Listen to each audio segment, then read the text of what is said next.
Hello all, and welcome to day 4 at DEF CON.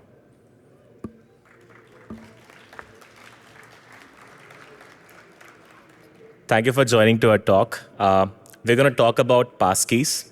As you can see, it's Passkeys Pwned turning WebAuthn against itself. So a little bit about ourselves. So I'm Shaurya. I work as a principal software engineer at SquareX. This is my second year at DEF CON and second main stage talk. So happy to be back here. Yeah.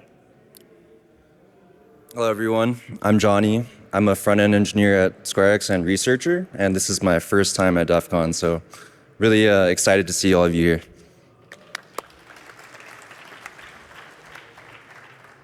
Hi everyone, my name is Daniel. I work as a senior front-end engineer at SquareX. This is also my first DEF CON, so really happy to be here. Okay, so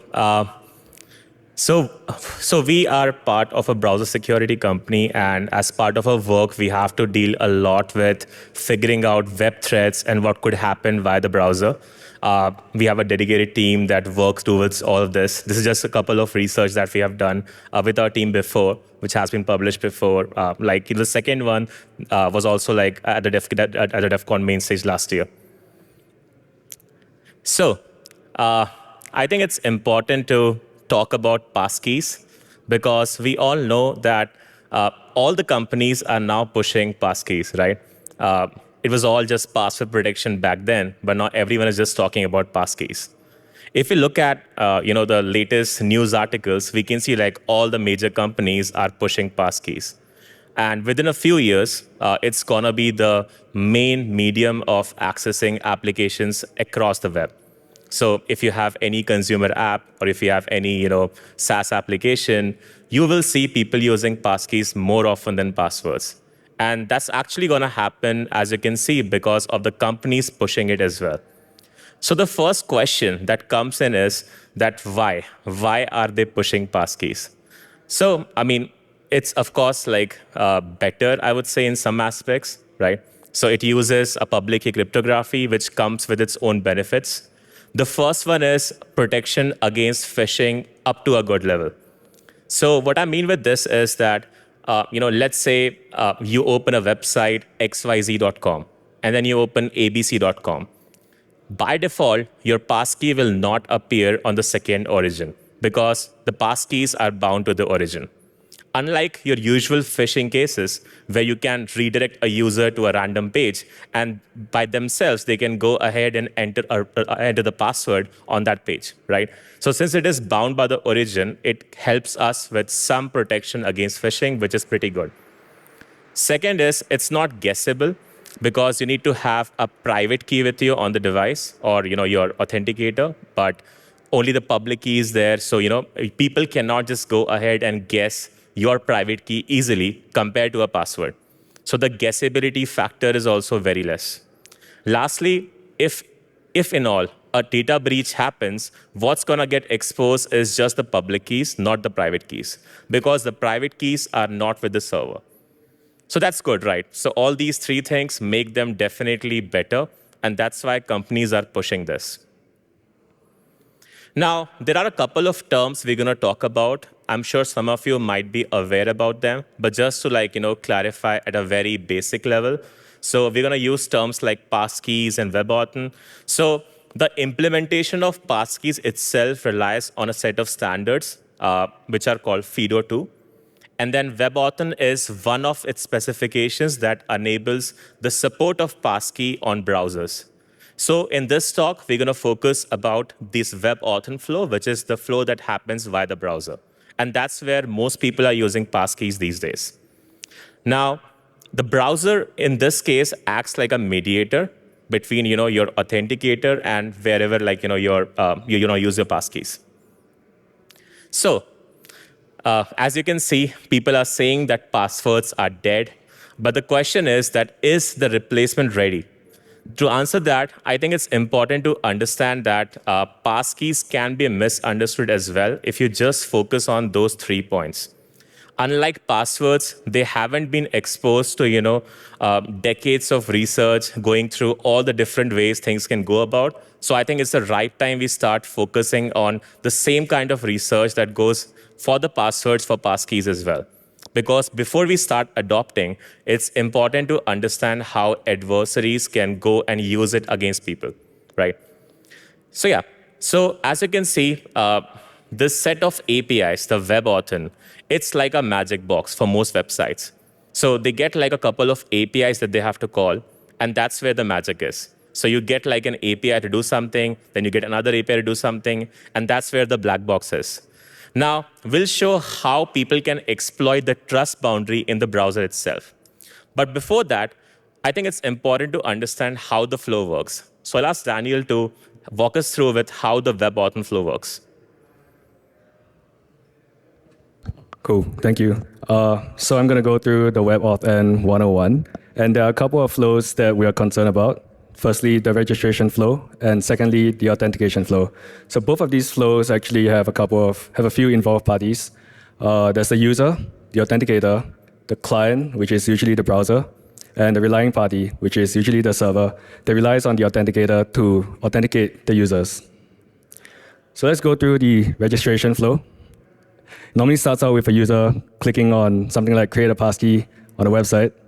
The server then gets this request and responds with a challenge and additional information for the creation of that public key. The browser then gets this response and calls navigator.credentials.create. So this triggers the authenticator to generate a new key pair. So the authenticator then prompts for the biometrics or PIN, generates the key pair, stores the private key, and then returns a few fields. So some of these fields include things like credential ID and attestation information like public key, counter. So the counter is useful for preventing replay attacks because the counter is incremented every time the key is used. And then flags, which has information about whether the user is present or verified and things like that. So this information is then returned to the navigator.credentials.create call, which then formulates a response. And some of the fields are included here. So this is not exhaustive, but you have things like ID, row ID, and then response attestation object, which has the format, auth data, and then the attestation statement. So all of this is returned to the server, which then verifies this registration data, and it stores the public key and all the other data. So that's the registration flow. And for the authentication flow, it's also fairly similar in that it starts by the user clicking on signing with a passkey on a website. The server gets that request and then responds with the challenge and then the information. And then the browser gets this response and calls navigator.credentials.get. So previously it was .create, but this time around it's .get for authentication.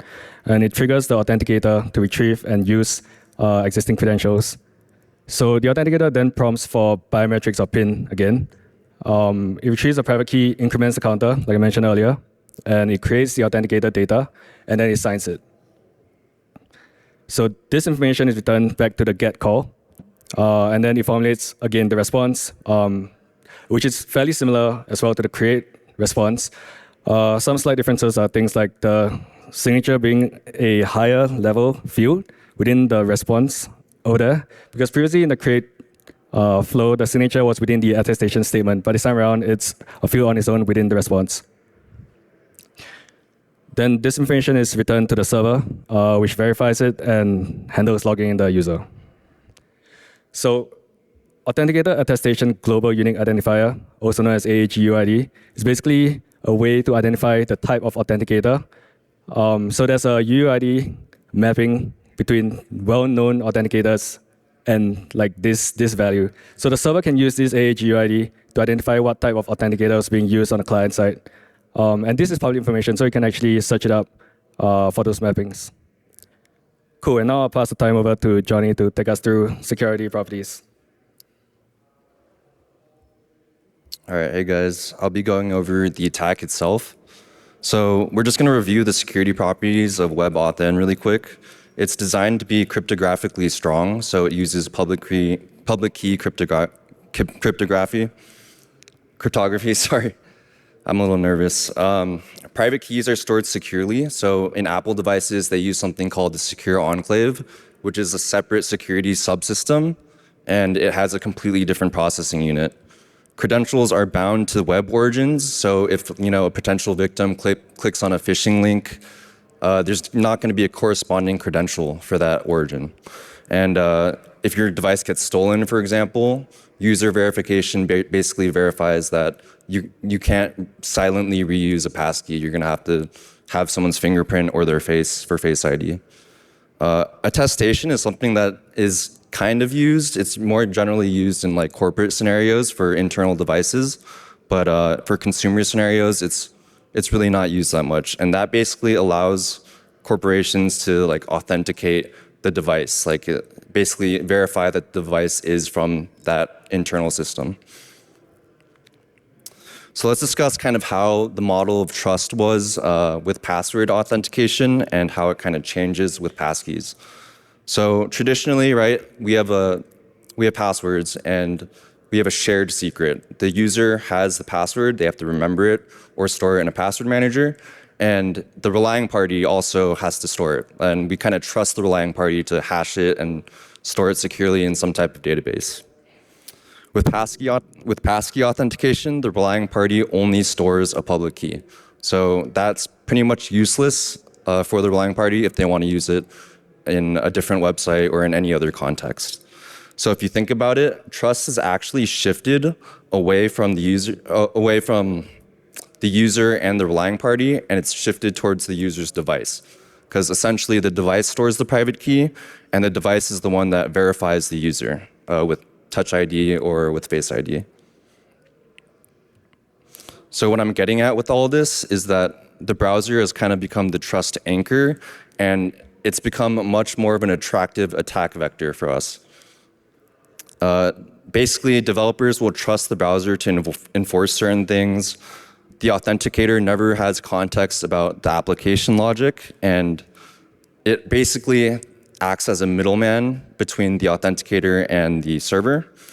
And the server validates the cryptographic result, but it basically doesn't care how that result came to be. So if you have a valid result, it doesn't matter. The server will accept it. So this leads us into the actual exploit. What if your browser is lying to you? So today we're going to show you how you can inject code into the browser and basically steal and replay passkeys on any device. There are two things that make our demo work. One is we need an injection pathway. Basically, we need a way to inject code into the browser. And two, we need code that can basically play the role of an authenticator. Like I said before, the browser acts as kind of a middleman. So you can consider this like a man in the middle or man in the browser attack. In our demo, we use a malicious browser extension. And what our extension does is it essentially hooks into the credentials API, which is a web API that interfaces with the authenticator. And we overwrite the create and get functions that Daniel explained earlier.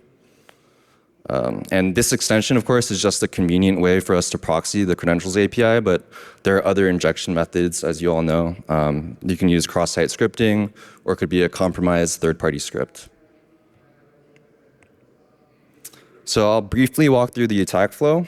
Essentially what happens is, the user creates a passkey, hits the server provides options, and then instead of calling the get function from the credentials web API, it calls our injected code. So it's calling our get function here. And essentially what we do is we generate a key pair, we create the attestation, and basically we store the private information that we use later to authenticate, forge authentication responses. So with authentication, it's kind of similar. It hits the server, it calls the get function, and from here we actually we pull the private key that we stored earlier and the relevant information, and then we forge a challenge back to the relying party.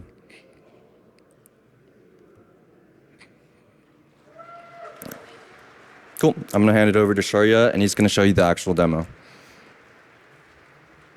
Okay.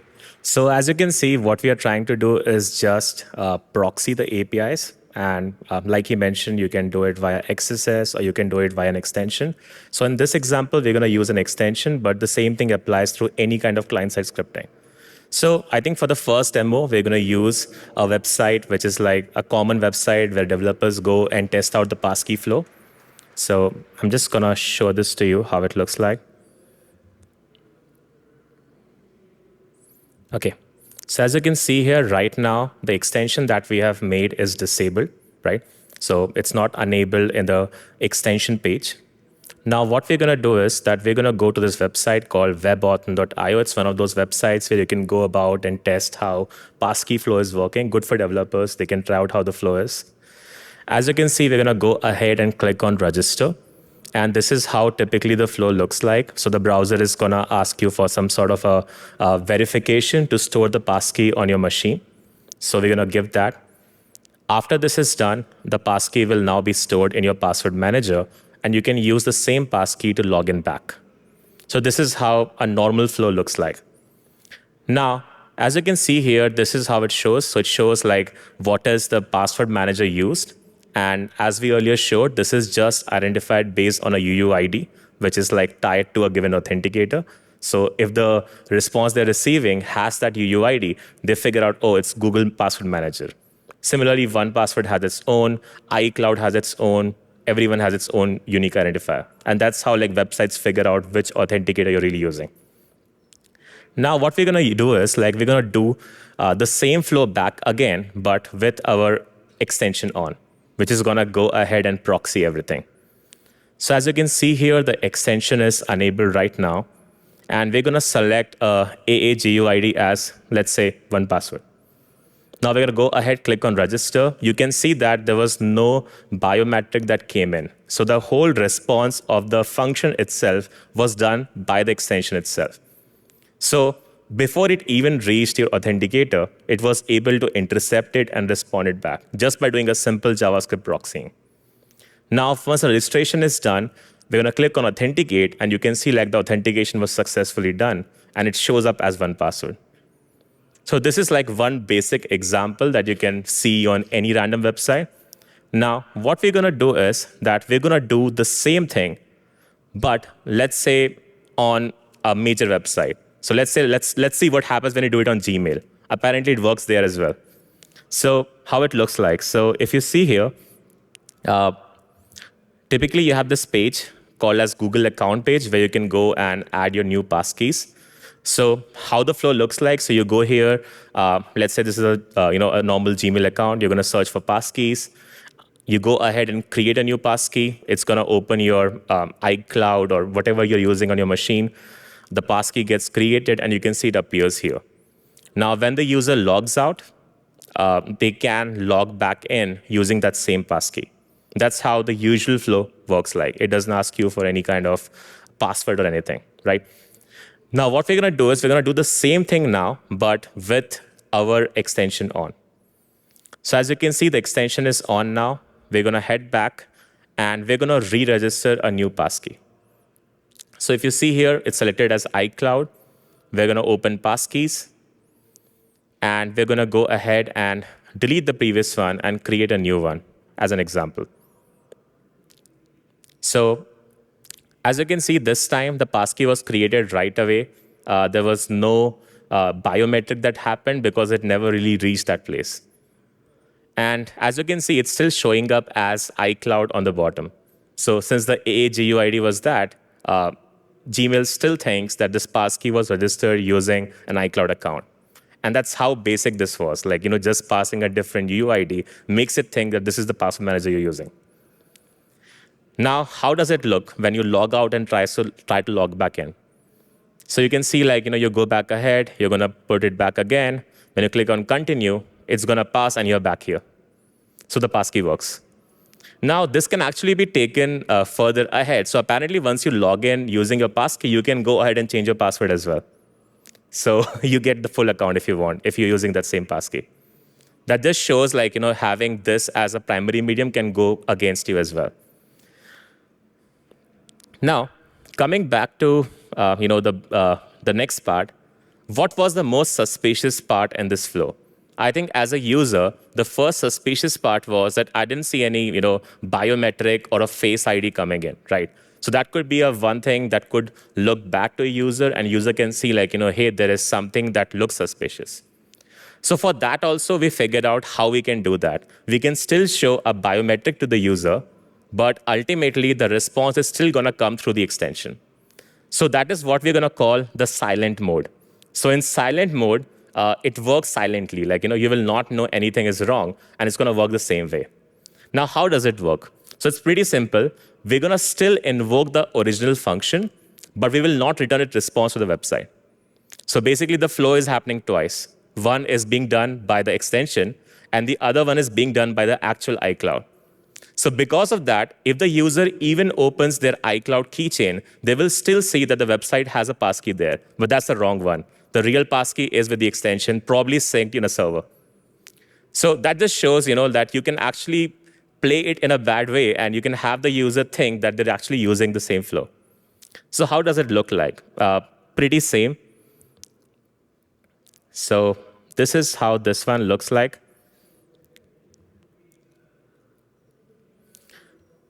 So we're going to go ahead and enable the extension, but this time, instead of going ahead with the normal mode, we're going to switch on the silent mode.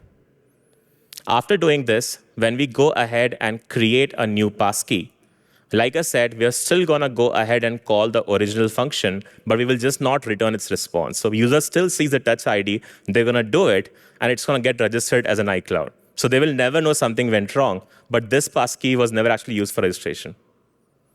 And the same flow, it will work back again. So there also, we're going to call the original function. So user still thinks that you're going to use a touch ID, but the real response that it gets is from the extension. So this is just to make it less suspicious for the user. OK. Now, I think after this, the question that comes in is, what if I'm already registered, right? So as you can see in this flow, we were doing the registration, and then we were doing the authentication. So this attack sort of assumes that you're going to do registration when the extension or that proxied code was present. So how we're going to force the user to re-register again? So for that, actually, there are multiple ways you can do that. The first one is by failing the login intentionally. So what we can do is that as an extension, we see that we don't have a passkey for this website. So we will just throw an error on the website. So instead of returning the original function response, we will throw an error. So the website will feel that either the passkey is not registered or it's somehow not working, which will lead the user to fall back to other methods like password. So they will go ahead and use a password-based method, and since it's an extension, it can easily pick up the password. So your password is compromised after that. The other way a user could react is that they can go ahead and register a new passkey because they like the flow probably, but that's again going to be a problem because you have the extension there. So your new registration will now get stored through the extension, not the original one. The other way you can also do it is by playing a little bit with social engineering. Like on that page, you can show a banner that says like, hey, your passkey seems expired, go ahead and create a new one, and people can fall for that. So yeah, so you have like a way to fail the original call, or you can go ahead and trigger the password-based flow, or the third one is just go ahead and show some phishing banners. In all of these cases, user will end up going either using the password method or going ahead with re-registering the passkey. So how does that look like? So we're going to do the same attack, but now we're going to turn on not just the silent mode, but also the force reset mode. So as you can see here, right now, we're going to register a normal passkey. This is a passkey without the extension. So this is a legit one. Now what we're going to do is we're going to go ahead and enable the extension. And then once we have enabled this, we will go ahead and use both the options this time. So we're going to use not just the normal silent mode, but we'll also use the force reset mode, which basically takes care that if you're already registered, I'm going to fail it. So you log out. After that, when you're trying to sign back in, it says that the passkey exists. But as you can see, it says like we weren't able to log you in because the API itself was failed by the extension. So the user will end up either creating a password using like a password-based flow. And after that, when they go ahead and create a new passkey, if they want to stick with the same flow, they will end up creating a passkey which is again being proxied. And again, the same flow will work as we showed earlier. So this is just to answer the question, like, what happens if registration was not before done? Okay. Now, I think we have done everything with the same machine, but I think what's important is to share it across devices, because that's where the magic is, right? Right now, we were just storing what you were seeing there on the local storage as an example. But now what we're going to do is we will just replace the local storage to a simple API. So you can have a simple API endpoint, and whatever data that we were storing on the local storage, we can send it across to that. And on another device, which is the attacker's device, they can go ahead, install the same extension, and since those things are shared across through that API, they're going to get that passkey and they can log in on the behalf of the user, which just shows how dangerous this whole flow can go in. I'll show you how it looks like. So in this case, we're going to go ahead and do a registration. So you can see here, this is how we just expose a local server here. And after running this local server, it's just going to replace your normal local storage calls with calls which are specific to an API. We're going to go back and register a new passkey. So you can see that this extension is on. And for this example, we're going to use the silent mode with 1Password. So you go ahead and you're going to create a new passkey. Since the silent mode is on, it's going to show you everything. After this is done, you can see that the passkey is now created with the name of 1Password just because we selected that on the top. Now we'll head back to a different machine. Now this machine is the attacker machine. So you're going to go here, load the same extension back in, and you can see that on the top, the number says 1. So it already has 1 passkey synced on the other machine. Now we're going to go back, turn off the silent mode because we don't need silent mode here. The user is going to go back, type in the same email address. And after that, it will automatically detect that the passkey was there, and you can see the user is logged in. So by sharing what we were doing on the very first page, you can actually do it across devices as well. And it works quite smoothly. Now, I think the biggest question that comes in, how should I fix it, right? That's really important. So I think, as you can see, most of the stuff that we were trying to do was by doing injections on the page. So it's really important to have your CSP policies right on the pages. Of course, there's a limitation to what all you can do, but it's really important to have the CSPs right, because if you don't have it right, some basic flows can go through it and you can have this injection there.